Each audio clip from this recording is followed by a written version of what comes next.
Bonjour. Bonjour. Belle petite neige tombe ce matin. Est-ce que vous louez Dieu pour la neige? Oui. Oui, hein, Benjamin? On loue Dieu pour la neige. Parce que Benjamin ramasse la neige. Ben, pas lui personnellement, il m'a déjà dit, mais une équipe. Donc, quand il neige, c'est une bénédiction. Mais je pense une bénédiction pour tout le monde ici. C'est tellement beau. On dirait peut-être pas la même chose au mois de mars, mais là, on peut le dire. Alors, c'est un message très important ce matin pour moi, et je le partage avec vous. Un message important pour tout chrétien. Et si vous avez votre Bible, je vous inviterai à l'ouvrir dans notre texte d'aujourd'hui, qui est 2 Timothée, chapitre 1. Et nous allons considérer les versets 6 à 10. Pensez-vous qu'il y a des choses dans la Bible que la Bible enseigne, vous enseigne à vous et à moi comme chrétiens, à mettre en pratique sans exception? On en a déjà vu quelques-unes, je pense, depuis le début de la journée. Et quelles sont les directives de Jésus qui s'appliquent à tout chrétien, qui s'appliquent à moi, qui s'appliquent à vous? Des choses sans exception qui s'appliquent aux chrétiens dans la Bible. Comment accomplir les choses de base dans la Bible? Des choses que nous trouvons, que tout chrétien est appelé à faire, qui peut nous aider à comprendre le plan, le but que Dieu a pour notre vie. Dans notre passage aujourd'hui, Paul écrit à Timothée et lui explique que Dieu lui a donné, comme il a donné à chacun de nous, à chacun d'entre vous, en tant que croyant, un esprit de force, un esprit d'amour, un esprit de sagesse. Puis je dirais un esprit de maîtrise. Parce qu'on a vu ça tantôt, quand on a vu Pierre, hein, qui dit « Lave-moi pas seulement les pieds, mais lave-moi au complet ». Et puis finalement, on a vu ce passage qui nous démontre qu'une fois qu'on est lavé, purifié par le Seigneur, on est sauvé, scellé de l'Esprit, on peut se salir les pieds. C'est une belle illustration que nous avons eue tantôt pour démontrer qu'on va à lui continuellement. Donc la maîtrise de soi ou la sagesse est importante. Et par Jésus-Christ, nous avons l'Esprit de Dieu. Nous avons tout ce qu'il faut. L'Esprit de Dieu qui vit en nous. Nous avons en nous cet accès à sa puissance, à son amour, à cette sagesse, à sa miséricorde, à sa grâce, pour résister à la tentation et au péché qui viennent à nous si facilement. Dans un monde, parce qu'on vit dans un monde de contestation. Je n'ai jamais entendu autant de contestation que maintenant. Tout, on conteste tout. Et en rébellion contre tout ce qui s'appelle l'autorité. Est-ce que vous connaissez Woody Allen?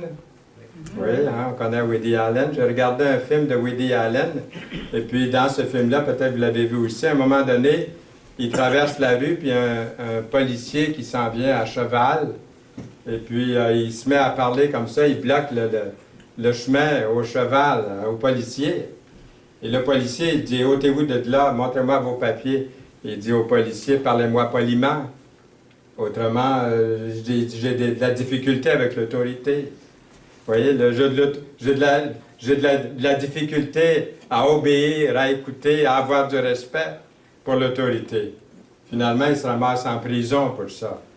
Mais c'est juste une illustration en passant pour démontrer que c'est l'esprit du monde. On n'accepte pas facilement que quelqu'un nous dise quelque chose. Un reproche, on prend ça comme un reproche. Alors plus tard, Paul écrit que nous n'avons pas à avoir honte de dire au monde ce que Jésus a fait pour nous. Dans le monde dans lequel on vit aujourd'hui, je pense qu'on n'a pas besoin d'être gêné d'avancer les vérités, parce que nous avons la parole et on peut être sûr, on peut avoir de la certitude en l'annonçant, ce que Jésus a fait pour nous.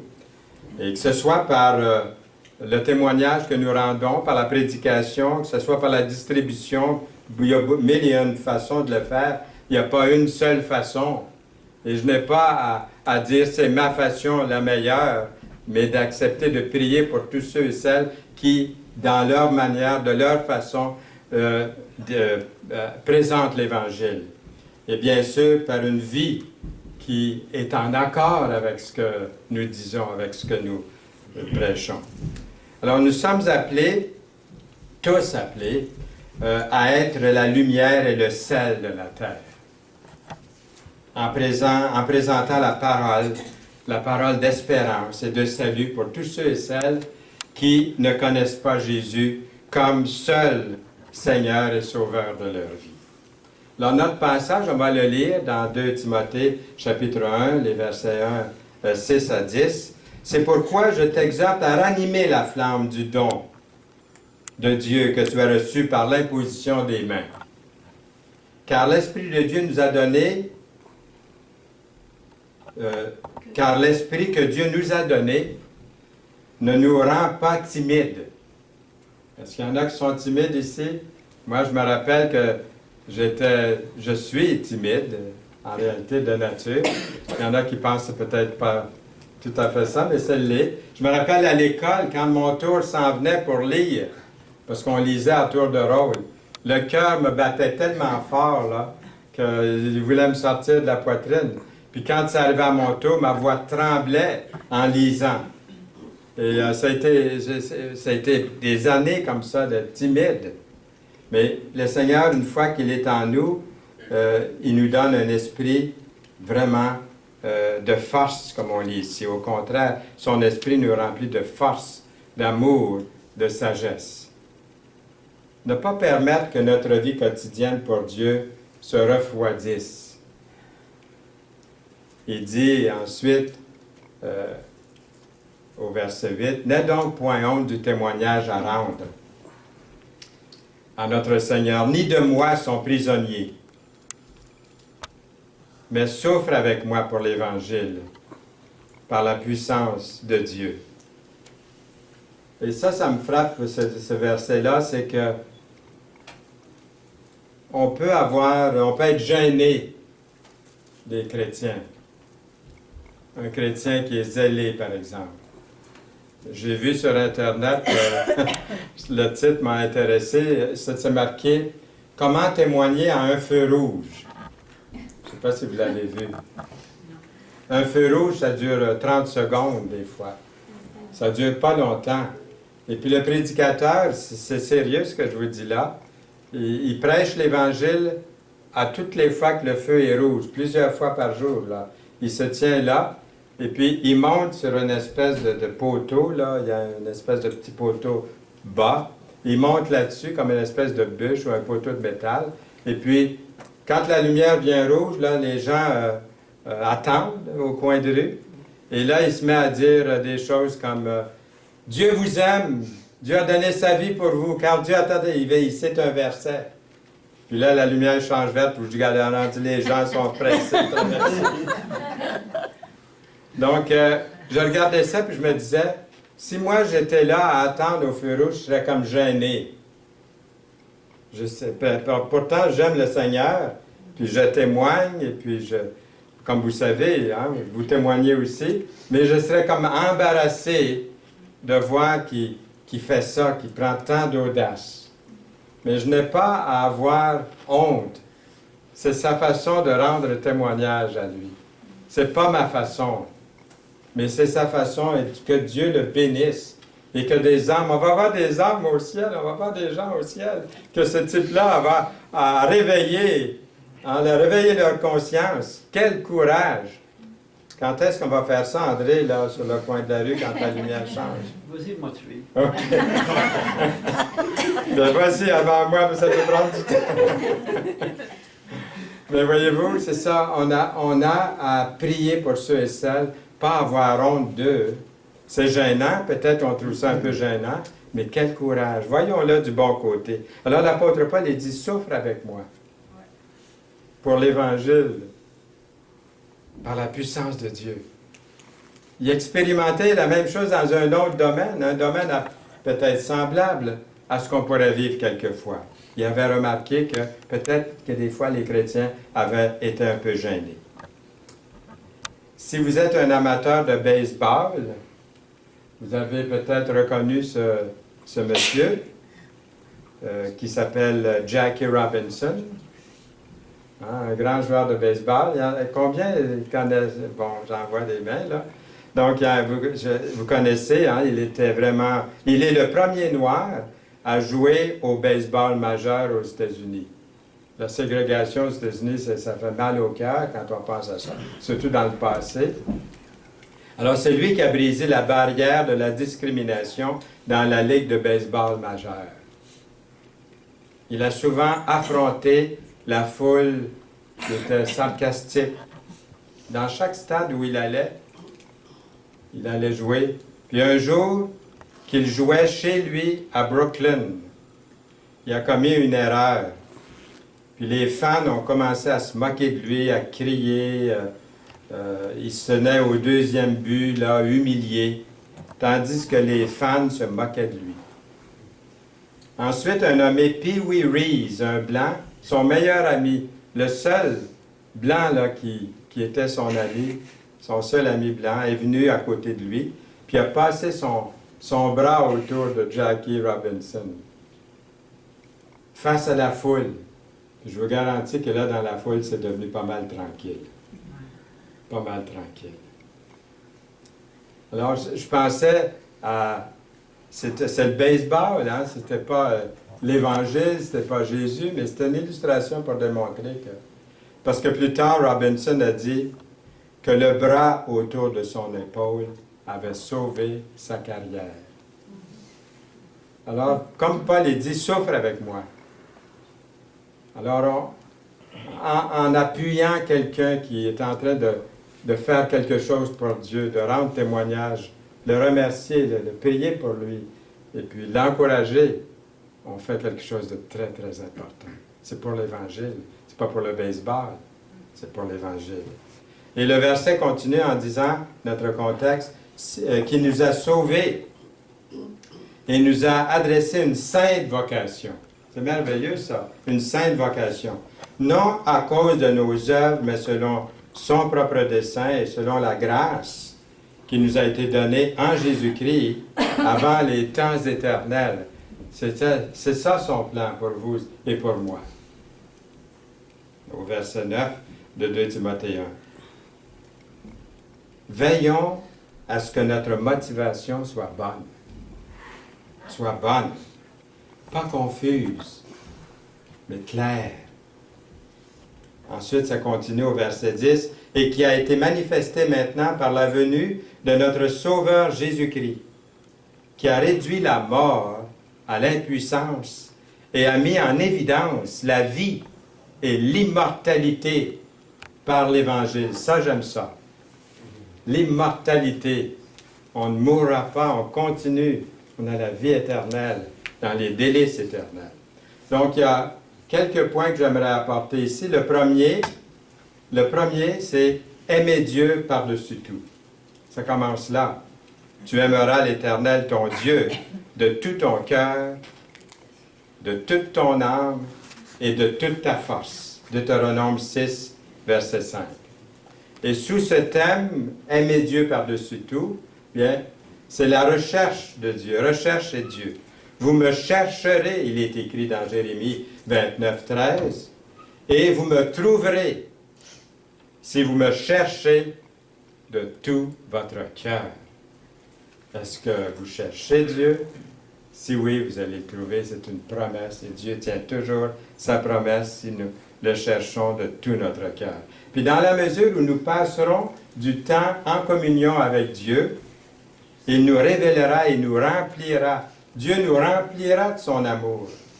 Dieu nous remplira de sa force pour que nous arrivions à bien saisir cet amour de Dieu. Cet amour qu'il a pour nous. Et nous devons commencer à quelque part pour continuer à marcher dans sa lumière. Il nous a commandé d'aimer Dieu, de rechercher Dieu, de tout son cœur. Trouvez-vous que c'est une bonne façon de commencer? À le chercher, et puis à le trouver, à le rechercher lui seul, comme notre Dieu. C'est le premier commandement. Et c'est le plus grand commandement. C'est le plus important qui nous a été donné parce que sans une connaissance de Dieu, sans une recherche sincère de Dieu, sans une foi Sincère en Dieu, il est impossible de lui être agréable. Et Dieu sait quand on le recherche. Dieu sait quand on le trouve. Quel que soit ce à quoi Dieu nous a appelés, Dieu a un plan pour votre vie, a un plan pour ma vie. Dieu nous a appelés chacun de nous ici ce matin, d'avoir une communion intime avec lui. C'était beau de voir tantôt notre frère qui est venu présider, puis qui a été touché quand il parlait de la communion intime, d'avoir cette communion intime avec Dieu. Je ne peux pas m'empêcher d'être ému moi-même, juste en pensant à ça. C'est difficile à exprimer, ce sont des émotions. Des fois, je me dis, est-ce qu'on a assez d'émotions? Ça fait partie de notre vie, les émotions. Assez d'émotions pour Dieu, pour ce qu'il est pour nous. Que vous ayez été appelé à devenir pasteur, prophète, docteur, martyr même, missionnaire, évangéliste. Tout ça, c'est beau, mais notre premier amour, c'est pour Jésus, qui est à l'intérieur de nous. On n'aurait pas les autres choses, mais si lui est là, vous avez tout. Ne vous plaignez plus, vous avez en abondance si Jésus est en vous, qui vous habite. Et si Jésus est aussi dans toutes vos priorités. Toujours sous ce thème de rechercher Dieu, d'aimer Dieu, de marcher dans les voies de Dieu. Dans Deutéronome 28, 9, nous lisons « Tu seras pour l'Éternel un peuple saint, comme il te l'a juré. Lorsque tu observeras les commandements de l'Éternel ton Dieu et que tu marcheras dans ses voies. » Dans l'Ancienne Alliance, entre Dieu et les Israélites, Dieu a promis d'être avec eux et d'être leur Dieu. Mais il y avait une condition. Vous la connaissez, la condition que son peuple marche dans les voies de l'Éternel. Dans la Nouvelle Alliance, le Nouveau Testament, établi par Jésus, Dieu promet la vie éternelle à tous ceux et celles qui se repentent sincèrement, qui se reconnaissent perdus, pécheurs. Nous sommes, comme quelqu'un a dit tantôt, nous sommes des pécheurs sauvés. On ne peut pas cesser de pécher, nous sommes des pécheurs. On confesse sincèrement nos péchés à Dieu, puis on a l'assurance qu'il nous les a pardonnés par son sang qu'il a versé à la croix pour nous. Alors ceux et celles qui se repentent, Dieu promet la vie éternelle. Ils se sont engagés sincèrement, sérieusement à suivre Jésus-Christ en marchant dans les voies de Dieu. Être attentif à sa volonté, répondre à l'Évangile. Ça, c'est pour tous les chrétiens, sans exception, qui sont appelés à le faire, à obéir. Mais cela aussi pourrait signifier quelque chose d'autre. Moi, j'ai été appelé au ministère pendant que je travaillais à la St. Lawrence Corporation à Trois-Rivières, dans une manufacture de papier, dans le bureau d'expédition. Et Dieu travaillait dans mon cœur, m'appelait à le servir à temps plein, par toutes sortes de circonstances, de toutes sortes d'événements. Et tout à coup, j'ai saisi, j'ai lutté un peu et j'ai saisi que le Seigneur m'appelait. Et peut-être que le Seigneur appelle quelqu'un ici à un ministère quelconque. Il vous parle, il vous le démontre, il vous le démontre de différentes façons. Alors vous allez marcher dans sa volonté parce qu'il vous parle. Il vous appelle à le servir peut-être ailleurs, même dans un autre pays. Odette Beauregard était dans l'Assemblée de Belleuil, le groupe biblique du Richelieu. Elle était membre dans l'Assemblée, elle entendait les mêmes messages que vous entendez. Et un jour, l'appel, elle travaillait à la pharmacie. Et un jour, Dieu lui a parlé clairement pendant des jours, des mois, peut-être des années. Et puis un jour, elle a dit, le Seigneur m'appelle à le servir dans un autre pays. Nous la soutenons ici. Nous prions pour elle. Dieu appelle chacun, on ne sait pas. Moi, je m'adresse ici à un groupe, et je ne sais pas ce à quoi le Seigneur vous appelle. Il vous appelle à quelque chose, c'est certain. Peut-être pas devenir missionnaire, mais dans des choses les plus simples. Et déjà, vous commencez à à lui obéir, à marcher pour lui, à vivre pour lui. Et ça remplit votre cœur de joie, de paix, de tranquillité. Rien de ce que Dieu nous demande est trop difficile. À un moment donné, il peut demander quelque chose qui vous paraissait très, très difficile. Moi, si on m'avait dit, il y a plusieurs années, tu vas être à l'œuvre à temps plein, j'en voyais qui étaient à l'œuvre plein temps, puis je vous garantis que je n'aurais pas voulu me voir dans leurs souliers. Mais Dieu, il n'y a rien de ce que Dieu nous demande est trop difficile. Certaines choses peuvent être difficiles, oui.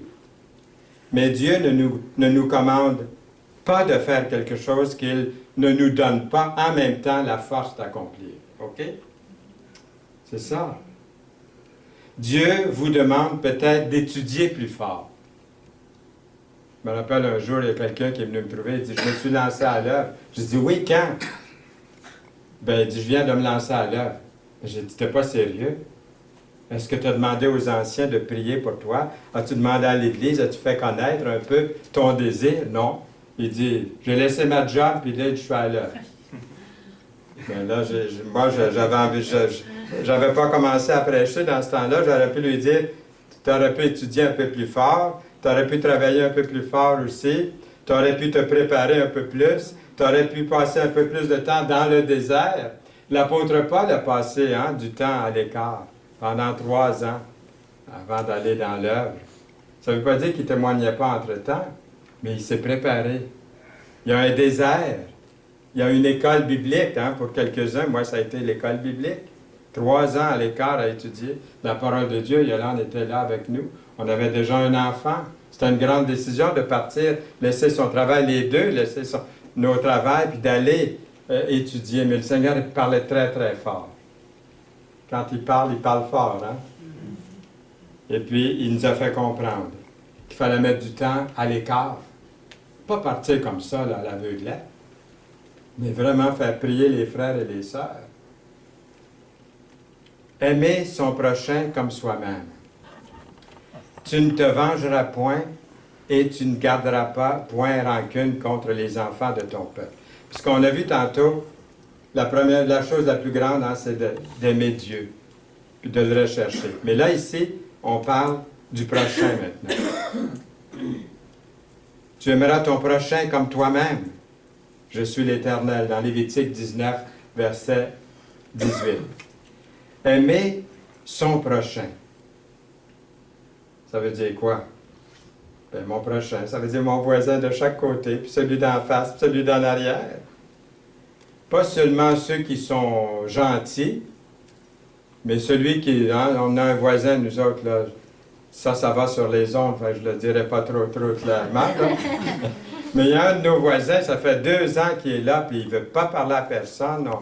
Un jour, je lui ai rendu service, à peine s'il dit merci, il ne veut pas nous voir. Tous les voisins, il traite tous les voisins par... Je ne sais pas d'où il vient, mais on aimerait ça pouvoir lui parler, lui dire bonjour au moins. Mais je l'aime. En attendant, je l'aime. Je n'ai rien contre. Et puis, si ça donne à me regarder, j'y envoie la main, mais des fois, je ne regarde pas parce que je dis, si je regarde, peut-être je vais être blessé de voir qu'il ne répond pas. Donc, je fais un beau salut, puis je continue. Il doit dire, il est fou, ce gars-là. Mais je l'aime. C'est mon voisin. J'essaie de mettre la parole en pratique. Et s'il fait quelque chose qui me blesse, je lui pardonne. S'ils nous font du mal, pardonnez. Ça ne veut pas dire que nous donnons notre approbation à ce qu'ils nous ont fait de mal. Mais nous ne souhaitons pas leur rendre le mal pour le mal. Pardonnez. Si nous pouvons les aider, si on peut faire quelque chose, lorsqu'ils sont en difficulté, nous allons le faire. Nous allons leur parler avec respect, même s'ils sont nos ennemis. Si vous connaissez une personne dans votre entourage qui se sent seule, déprimée, qui a de la peine, est-ce qu'il y a quelque chose que vous pouvez faire pour cette personne-là? Mon épouse n'est pas prête à dire ce que je vais dire maintenant, mais ça m'a tellement touché. Je vais le mentionner. C'est à son honneur ce que je vais vous dire. On était, moi, comme vous savez, j'ai un ministère itinérant, je vais prêcher un peu partout, à chaque fin de semaine, dans un lieu différent. Et puis en revenant souvent, on n'a pas dîné, hein, on va à la réunion, puis en route, bien, on arrête de manger des fois chez McDo, chez Tim, ou un restaurant que ça coûte pas trop cher, là, puis on mange. Et puis il y a un restaurant là, autour dans le bout de Richelieu, on s'est arrêté. Et puis Yolande, moi j'avais pas remarqué ça, mais il y avait une serveuse qui pleurait. Elle servait, mais on voyait, quand elle se trouvait à un moment donné seule, elle essuyait des larmes. Et puis Yolande s'est levée, est allée la trouver. Puis elle a dit, est-ce que je peux vous aider? Est-ce que je peux faire quelque chose pour vous? Je vois que vous avez de la peine. Vous voyez, des fois on dit, à quoi le Seigneur m'appelle? Je ne fais pas grand-chose, mais c'est dans l'ombre. Hein? Vous allez faire des choses dans l'ombre pour Dieu. Elle s'est confiée brièvement, parce qu'elle était au travail, très brièvement à Yolande. Et à chaque fois qu'on arrête là, à chaque fois, puis qu'elle est là, elle vient trouver Yolande, puis elle la prend par les épaules, puis elle dit, est-ce que vous priez encore pour moi? Yolande a pu lui dire quelques mots, peut-être comme à un feu rouge, hein? Pas plus long qu'à un feu rouge. Mais c'est un ministère. Vous dites, je ne sais pas quoi faire, moi, pour Dieu. Je peux rien faire pour Dieu. C'est faux. Vous pouvez au moins prier pour quelqu'un. Sincèrement pour quelqu'un. Elle prie, Yolande prie chaque jour pour cette dame-là. Chaque jour. Puis je comprends que ça change la prière, parce que quand on y va, si elle nous voit, elle fait un grand détour, la dame, pour venir remercier, puis continuer à prier pour moi. On prie pour son salut, parce qu'on ne sait pas au juste où est-ce qu'elle en est. Alors on prie pour son salut. Alors Yolande va me pardonner d'avoir mentionné ça. Mais c'est quelque chose qui me touche. Tu n'es pas prête à ça, là. Mais des fois, vous vous dites, à quoi le Seigneur m'appelle? Mais vous appelle à des choses. Ayez un peu d'imagination. Demandez un peu d'imagination à Dieu. Il va vous en donner des moyens de le servir. Hein? Ah. Alors, s'il arrive que vous ayez un désaccord avec vos parents, est-ce qu'il s'arrive qu'il y a des désaccords entre parents et enfants aussi? Si moi, on a eu des enfants, si ça n'arrive pas, vous viendrez me voir après, ça va à votre secret. Mais il y a des fois, il y a des petits conflits entre parents et enfants. Entre frères et sœurs, hein? Alors, comment leur montrer de l'affection plutôt que de ne plus leur parler ou d'être amer avec eux? Aimer son prochain veut dire de penser à des moyens créatifs concernant leurs besoins, comment rencontrer ce besoin-là, comment les aider. Ça peut vouloir dire de déplacer le focus. Hein, le focus est facilement sur moi, de déplacer le focus de moi vers les autres. Me déconcentrer de moi-même pour me concentrer vers les autres. Chercher des façons d'honorer cette personne-là. Nous passons à s'encourager les uns les autres. Je pense que ça fait bien suite à ça. Et le verset dit que la parole de Christ demeure en vous dans toute sa richesse. Instruisez-vous, exhortez-vous les uns les autres, dans toute sagesse, par des psaumes. Et mon frère ce matin me disait qu'il a partagé un psaume, le psaume 86, avec quelqu'un. Quel merveilleux psaume! Je connais le psaume, on n'a pas le temps de le lire. Mais par des psaumes, par des hymnes, des cantiques spirituels, chantant à Dieu dans vos cœurs, en vertu de sa grâce. Colossiens 3,16. C'est marqué, exhortez-vous les uns les autres. J'aime mieux encouragez-vous les uns les autres. Exhorter, ça veut dire, hein, des fois, un petit peu cogner sur les doigts. Mais si vous avez un ami qui vit dans quelque chose de mauvais, par exemple, que ce soit de jurer, ou de boire, ou accro à la pornographie, etc., comment agir avec cette personne-là? Je déjeunais avec un chrétien, et puis je parlais avec lui depuis quelques minutes, je l'écoutais. Puis à un moment donné, il se plaignait contre Dieu, que Dieu ne le bénissait pas, puis que les chrétiens n'étaient pas fins envers lui, puis qu'ils n'étaient pas fins dans l'Église. Il critiquait beaucoup. Puis à un moment donné, le Seigneur me disait fortement dans mon cœur, il faut que tu lui parles franchement. Je dis, écoute bien, si je ne te connaissais pas, là, je ne croirais pas du tout que tu es un enfant de Dieu. Juste par ton parler. Tu as envoyé une coupe de sacre tantôt. Tu me dis que ça fait très longtemps que tu ne lis pas ta Bible. Ça fait longtemps que tu n'as pas de communion avec les chrétiens. Ça ne me surprend pas que ton langage est comme il est maintenant. Je dis, si je ne te connaissais pas parce que tu m'as dit que tu étais un chrétien, je vois absolument rien en toi comme enfant de Dieu. Alors, quelques mois après, je l'ai rencontré et puis il me disait qu'il lisait sa Bible tous les jours et je voyais un changement dans sa vie, qu'il s'était rapproché de Dieu et puis qu'il voulait bien faire. Alors, s'exhorter, ça ne veut pas dire laisser faire, mais il y a une façon, c'est marqué en toute sagesse. Et là, il fallait que je le fasse comme je l'ai fait. Et ça a porté fruit. Mais il y avait un temps, on aurait dit, peut-être qu'en d'autres temps, ça aurait été mal pris. Mais là, il fallait, à un moment donné, il fallait frapper, mais le faire avec sagesse. Est-ce que j'aurais pu l'ignorer, l'excuser, éviter de lui parler, le juger en silence, ou lui crier après, ou d'essayer de le confronter, plutôt dans l'amour, dans la douceur? Alors, souhaitez-vous parler différemment à un ami chrétien que par opposition à un ami non chrétien?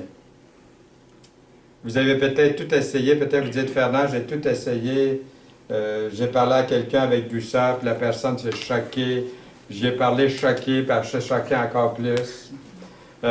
Au moins, vous avez fait ce qui était du mieux de votre connaissance,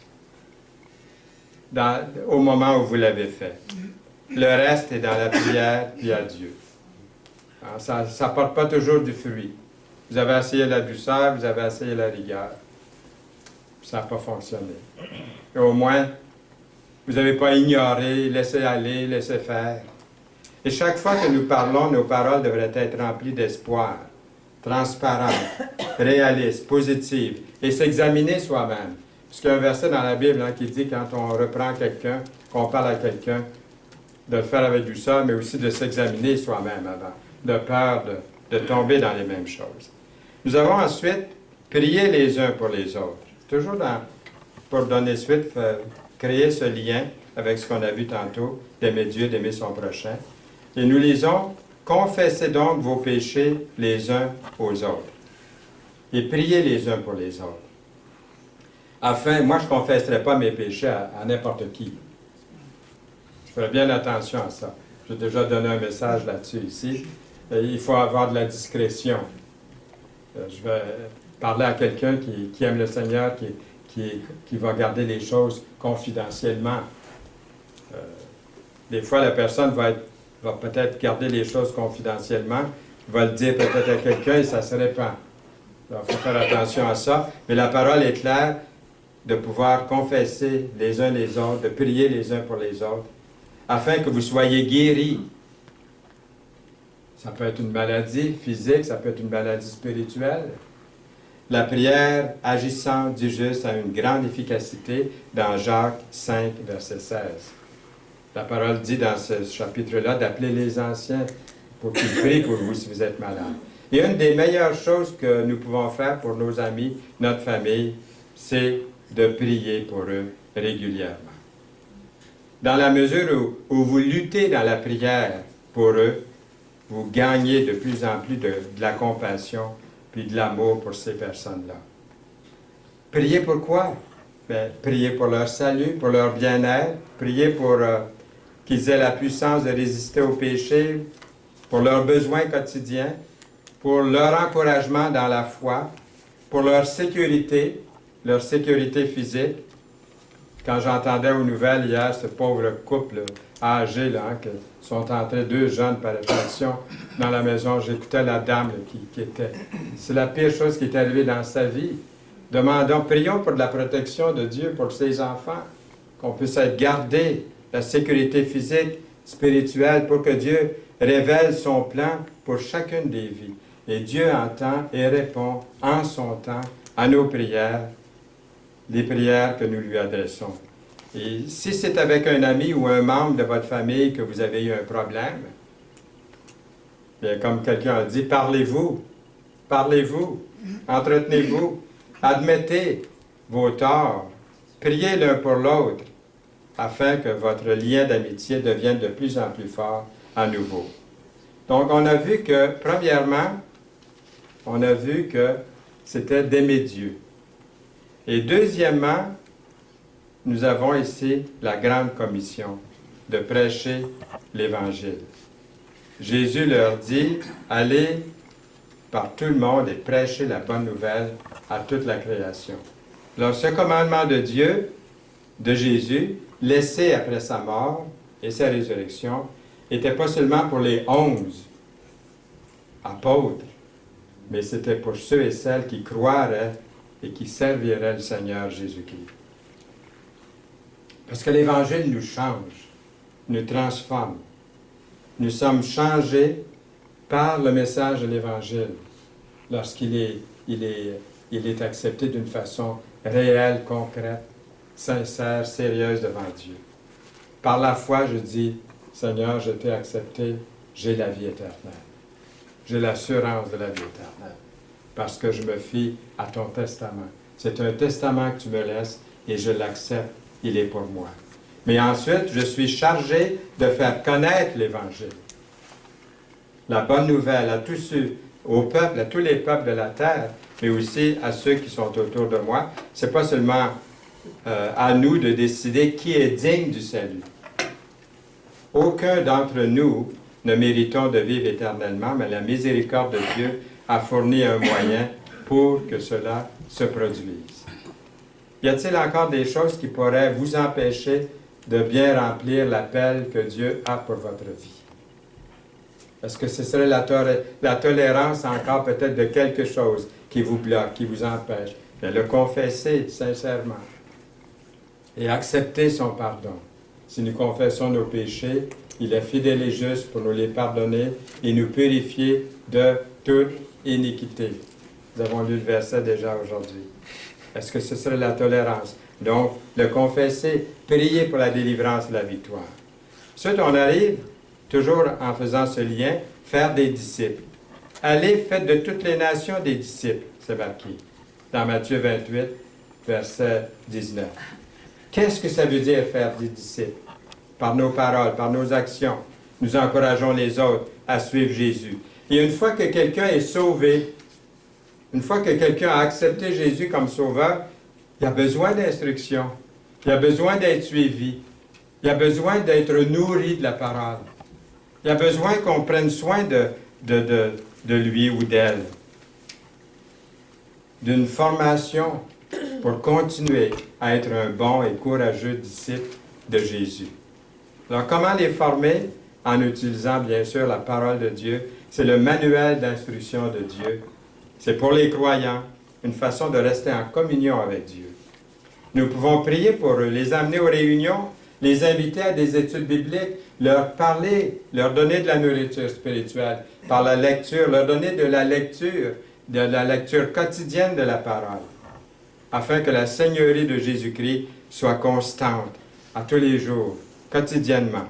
Jésus a enseigné à ses disciples, à leur tour, de faire des disciples de toutes les nations. Alors, pensez aux pays dans le monde aujourd'hui. Pensez à nous ici au Québec. Nombreux sont ceux et celles qui se disent chrétiens. En réalité, ils n'ont rien de chrétien. D'autres se disent carrément athées. Ils n'ont vraiment rien d'athée. S'ils étaient enterrés sous 3-4 tonnes de neige, ils se mettraient à prier, souvent, dans des moments terribles comme ça. J'entends des fois à la télévision, j'ai entendu encore dernièrement une dame qui dit « Je me suis mise à prier » parce que sa vie était très, très en danger. Une femme qui priait jamais, mais là, elle s'est mise à prier. Elle se disait peut-être athée, mais quand on voit la mort en face, on se dit un coup qu'il y aurait un Dieu, hein? Un coup que c'était vrai tout ça. Moi, je crois que c'est vrai maintenant. Je ne veux pas attendre d'avoir une catastrophe. Alors, Jésus nous a appelés à faire des disciples. À faire des disciples pour lui, même dans les endroits les plus difficiles à atteindre. Dieu nous utilise, vous et moi, pour gagner les autres à Jésus. Alors, les signes qui accompagnent les croyants. Des fois, j'aimerais ça avoir tous ces signes-là que je vais lire maintenant. Vous allez les lire avec moi. Les miracles qui accompagneront ceux qui auront cru en mon nom. Ils chasseront les démons. Ils parleront de nouvelles langues. Ils saisiront des serpents. S'ils boivent quelques breuvages mortels, ils ne leur feront point de mal. Ils imposeront les mains aux malades, et les malades seront guéris. Mais dans cette liste-là, il y a quelques-uns de ces miracles-là, ou de ces signes qui m'ont accompagné ou qui vous ont accompagné. Prendre un serpent, là, non, ça, je n'ai pas encore fait ça. Puis je ne vous conseille pas de le faire non plus. Avec ce texte, il faut faire attention de ne pas agir sans réfléchir, puis de penser que si vous saisissez un serpent venimeux pour voir ce qui va vous arriver, il va vous arriver ce qui va avoir à arriver, c'est certain, qu'il ne vous fera pas de mal. Si on joue avec le feu, qu'est-ce qui arrive? On se brûle. Les enfants apprennent hein, à mesure quand ils sont jeunes. Ils courent, hein, ils sont sur un lit, par exemple, ils se mettent à aller vite, vite, vite jusqu'au bout du lit, puis boum, ils tombent en bout du lit. Ils ne répètent pas la même expérience. Ils sont assis dans la cuisine, le fourneau est ouvert. Il est chaud, pas pour se brûler, là, mais il est ouvert. Puis on lui dit, touche pas, là. Touche pas à l'air. Elle n'avait pas ça reconnaître. Touche pas à l'air. Ce que je me rappelle, c'est ce qui est arrivé. Puis là, il a touché au fourneau, puis il s'est mis à pleurer. Il ne s'est pas brûlé terriblement, mais il n'a jamais retouché au fourneau après. Moi, j'ai mis la main sur le poêle quand j'étais plus jeune. Et puis, ma tante a dit, « Ah! Il y a une main sur le poêle! » Puis elle a commencé à regarder, puis j'étais caché derrière tout le monde, on était en visite. Je n'étais pas chez nous, puis je suis passé serré entre une chaise, puis j'ai mis ma main, cette main-là, il y a encore des cicatrices dans le bout des doigts. Et puis, j'étais là à souffrir en silence derrière tout le monde. Mais je n'ai jamais remis la main sur le poêle à tout. J'ai toujours regardé où je mettais la main. OK? C'est comme ça que je devrais le dire. Regardez où est-ce que vous mettez le pied, puis où est-ce que vous mettez la main. Donc, ce sont des signes. Il y en a qui, vous avez vu, hein, beaucoup aussi bien que moi, il y en a qui ont pris des serpents, puis ils font toutes sortes de choses. C'est ridicule. Ils tentent Dieu. Ils disent, c'est marqué qu'ils ont saisi un serpent, puis là, ils vont être mordus. Mais l'apôtre Paul, vous avez vu, dans un de ses voyages, il y a un serpent qui l'a mordu. Et puis, le Seigneur l'avait gardé, comme c'est écrit ici. Il y a des situations sûrement qui arrivent à l'heure où je vous parle, dans d'autres ailleurs, où il y a des miracles qui se produisent dans cette liste-là, parce que c'est nécessaire que ça arrive. Mais il ne faut pas arriver puis tenter Dieu puis faire des choses qui sont ridicules avec le texte que nous avons ici. Vous êtes nés de nouveau. Vous avez accepté Jésus comme sauveur. Vous êtes scellés de l'Esprit, baptisés de l'Esprit. Vous lui avez pardonné. La puissance du Saint-Esprit est en vous, écrit avec de l'encre indélébile. C'est écrit avec de l'encre indélébile sur votre âme que vous êtes un enfant de Dieu, purifié par le sang de Christ. Pensez à ça un instant. C'est grand. C'est le plus grand des miracles. Que Dieu m'aime, pécheur. Jean a enseigné, c'est-à-dire Jésus a enseigné, que nous ferions des œuvres plus grandes que celles qu'il a fait lui-même, afin de montrer au monde qu'il est vivant et qu'il revient bientôt.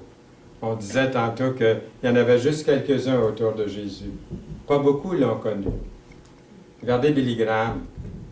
Il a prêché une fois devant 1 million. Il y avait 1 million dans la réunion. Après, ils ont pris l'hélicoptère, puis ils lui ont montré l'étendue de la foule de 1 million. Il s'est promené en hélicoptère. Ça, c'était un sermon. Il a conduit plus d'âmes au Seigneur que l'apôtre Paul, puis que Jésus lui-même, à cause du message de Jésus, puis de l'apôtre Paul, bien sûr. À cause de la parole. C'est la parole qu'il a prêché. Mais moi, je dirais que c'est ça de faire des choses plus grandes encore. Quand le Seigneur a guéri, il dit, c'était pas la guérison physique qui était importante, c'était de pardonner leurs péchés. Vous avez vu ça? Il dit, prends ton lit et marche, mais que tes péchés soient pardonnés. Il pardonnait les péchés, c'est ça qui est important pour Dieu. Les miracles, c'était des signes, afin qu'on croie en lui. Mais regardez bien, malgré tant de miracles qu'il avait faits en leur présence, ils ne croyaient pas en lui. C'était le Créateur qui faisait les miracles. Donc, je pourrais peut-être accompagner mon ministère de miracles, mais ça veut rien dire au fond. Les gens croiraient, mais ce serait en surface. Le plus grand des miracles, c'est quand vous voyez une conversion, quelqu'un qui dit « Oui, j'accepte Jésus comme mon sauveur ». Puis qu'ensuite, aidez-le à avoir l'assurance de leur salut. Ce bébé qui vient de dire « J'accepte Jésus comme sauveur », gloire à Dieu. Si tu l'as fait sincèrement, il est dans ton cœur pour l'éternité. Rentrez le clou davantage. Essayez pas de le sortir dans ça. On va voir s'il est solide, ce clou-là. Rentrez-le plutôt. Aidez la personne à avoir l'assurance de son salut. En conclusion, ne devez rien à personne si ce n'est de vous aimer les uns les autres, car celui qui aime les autres a accompli la loi. En effet, les commandements, tu ne commettras point d'adultère, tu ne tueras point, tu ne déraperas point, tu ne convoiteras point, et ce qui peut encore y avoir, se résume dans cette parole, tu aimeras ton prochain comme toi-même. Et là, je passe plusieurs versets, parce que mon temps est écoulé, et puis je m'en vais complètement à la fin, ici, 1 Jean 1,7. Mais si nous marchons dans la lumière, ça revient au début du message de tantôt. Si nous marchons dans la lumière, comme il est lui-même dans la lumière, il dit que nous sommes la lumière et le sel de la terre. Nous sommes mutuellement en communion et le sang de Jésus, son Fils, nous purifie de tout péché. Il y a un verset que j'aimerais que vous mettiez sous les réflecteurs cette semaine, et c'est ce verset. Tu seras pour l'Éternel un peuple saint, comme il te l'a juré, lorsque tu observeras les commandements de l'Éternel, ton Dieu, et que tu marcheras dans ses voies. Amen. Amen. Amen. Seigneur, merci pour ta parole. Nous voulons mettre sous les projecteurs tout ce que nous avons vu ce matin dans ta parole. Dans 2 Timothée 1, les versets 6 à 10, et dans les autres versets que nous avons vus, dans l'Ancien Testament, dans le Nouveau Testament. Et Seigneur, nous voulons mettre sous réflecteur dans nos vies cette lumière et que nous devenions cette lumière aussi pour le monde, pour les autres, le sel de la terre, qui ne perd pas sa saveur, de marcher pour toi. Merci Seigneur que tu nous précèdes dans cette marche, que tu nous tiens par la main lorsque nous craignons, tu nous tiens par la main, parce que tu es un sauveur incomparable pour chacun de nous. Au nom précieux de Jésus, nous te prions. Amen.